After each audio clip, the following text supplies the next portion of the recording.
connaissez d'ailleurs, parce que pour ceux qui ne le savent pas, de base je ne suis absolument pas dans le domaine de la SMR. Donc je vais vous raconter un petit peu tout ça, mais avant tout ça, ça fait beaucoup de tout ça je trouve. Je vous incite à lâcher votre plus beau pouce bleu, à vous abonner à la chaîne, bien évidemment si le contenu vous plaît.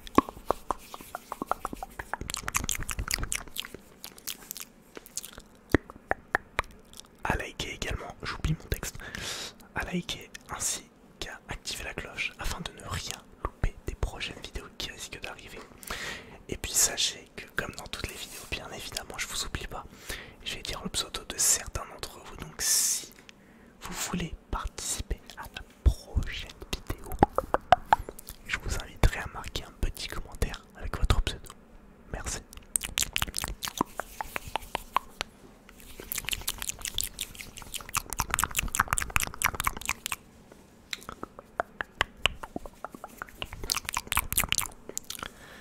Alors, l'histoire de cette chaîne, tout a commencé le 28 février 2022.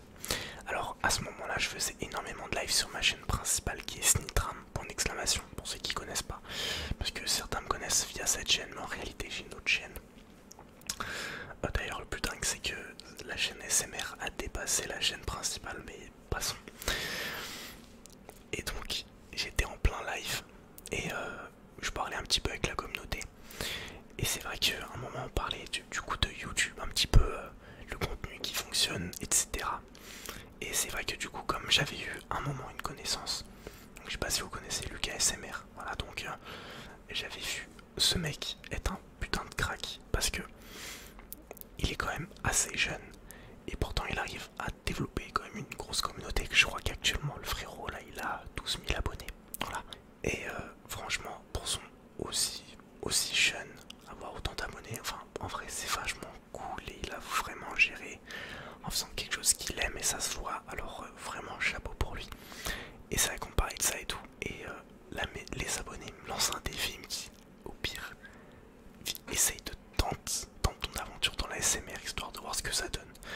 Alors bien évidemment il fallait que je m'intéresse au sujet parce que du coup de la SMR j'en avais jamais écouté de ma vie, donc il fallait que je regarde un petit peu des vidéos pour voir comment les gens font. Du coup maintenant vous allez comprendre en soi pourquoi sur ma chaîne c'est vrai qu'il y a très peu de contenu qui change un petit peu, genre ça se répète souvent en fait, donc que ce soit les bruits de bouche, les tappings, etc. Et c'est justement pour ça, parce qu'à la base je ne suis pas dans le milieu de la SMR et du coup j'ai vraiment dû m'intéresser, donc c'est pour ça genre, je vous dis proposez-moi des idées histoire que je puisse proposer de nouvelles choses, etc. quoi, comme ça j'apprends plus moi. Et du coup à l'époque je faisais les vidéos avec un petit micro cravate qui était de la marque Rode, qui était d'ailleurs top, hein, vraiment pour un micro cravate en vrai c'est top. Et mais c'était pas adapté pour la SMR, donc du coup j'ai opté pour acheter un petit Blue Yeti, voilà, qui est très répandu dans le milieu de la SMR.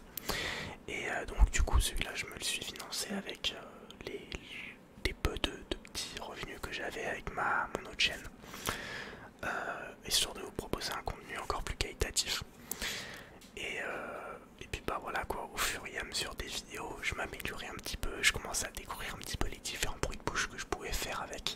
C'est un peu compliqué parce que là je suis vraiment à l'improviste. De toute façon vous commencez à me connaître et j'aime pas travailler avec un papier auquel il y a écrit tout ce que je dois dire. Je préfère ouvrir mon cœur et dire vraiment ce qui me passe par la tête. Voilà, je trouve ça beaucoup plus familial d'ailleurs, parce que les erreurs ça arrive à tout le monde, donc si je fais des fautes dans l'orthographe c'est pas grave, si des fois il y a des petits blancs c'est pas grave, c'est ça qui fait la beauté de la chose, que ce n'est pas scénarisé. D'ailleurs je vais dire quelques petits pseudos là.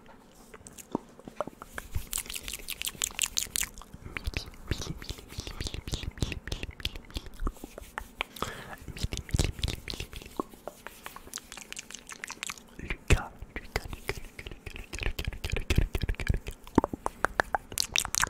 Lucas, Célia,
possible. C'était le 1er mars, il me semble. Il me semble que la première vidéo qui est sortie sur la chaîne, c'était le 1er mars. Voilà. Donc, bien évidemment, elle avait pas énormément de vues. Après, au fur et à mesure, parce qu'il faut pas se relâcher en fait. Ouais, tous ceux qui ont une petite chaîne et qui se disent oh, mais c'est chiant, pourquoi j'ai pas de vues, etc. Les vues, ça vient petit à petit. Et ne vous je sais même plus parler. Ne vous découragez jamais, parce que sachez que là actuellement, disons que cette chaîne, à un moment, elle avait tout explosé. Genre, je faisais du 2000 vues par jour. Et puis, bah, d'un seul coup, là, ça s'est beaucoup calmé, ça s'est un petit peu stagné. Mais je vais pas me décourager parce que c'est bon, je fais plus de 1000 vues par jour. Quel intérêt, c'est pas grave. Mais c'est la régularité qui fait que vous avez prendre. Mais pourquoi je sais plus parler? C'est la régularité qui fait que vous allez prendre des abonnés petit à petit, des abonnés fidèles surtout. Voilà, donc bien évidemment, merci, parce que c'est vrai que maintenant que j'y pense, merci à tous les abonnés fidèles. Je vous vois, hein, les petits Milly, par exemple là aujourd'hui, je vois qu'il y a Jet14, abonné fidèle. Milly c'est pareil, vous les entendez à pratiquement toutes les vidéos. Donc tout d'abord, merci à vous, de toute façon vous vous reconnaîtrez. Et puis, bah, comme je disais, à tous les petits influenceurs, les petits youtubeurs, je vous incite à être régulier.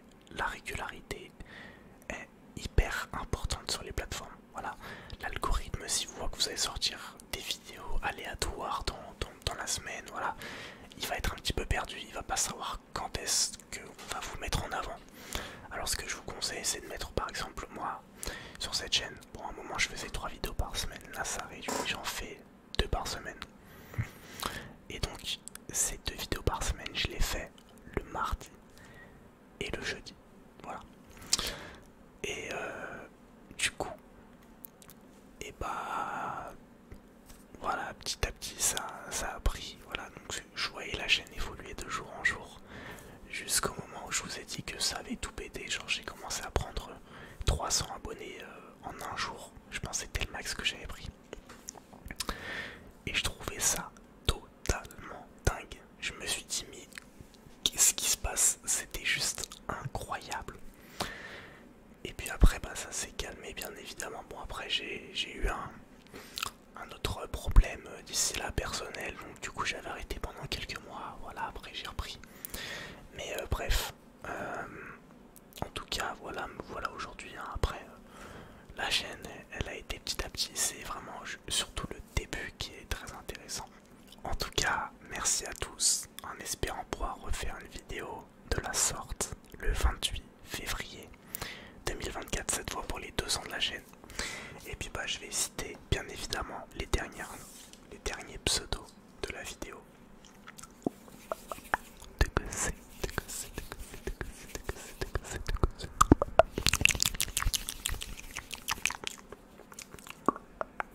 Nawar.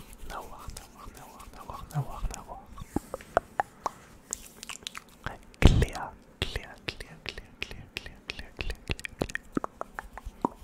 Robinson.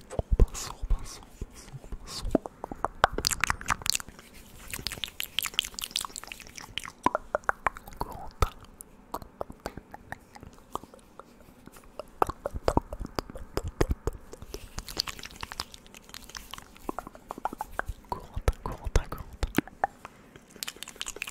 Danae.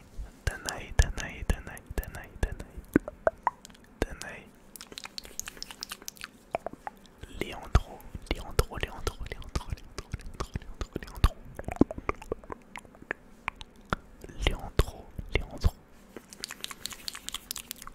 Rémi.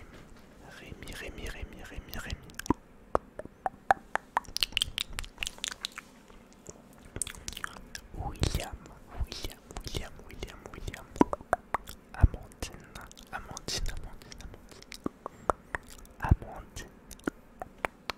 J'espère en tout cas que cette vidéo vous aura plu sur un petit peu le commencement de ma chaîne. Même si elle était pas trop claire, c'est vrai que j'ai pas mal bégayé, désolé. c'est la joie, c'est un peu l'inconvénient de lorsqu'on parle à cœur ouvert et pas quand c'est tout écrit. Après j'aime bien ça quand c'est pas totalement tout carré, qu'il y a des petits moments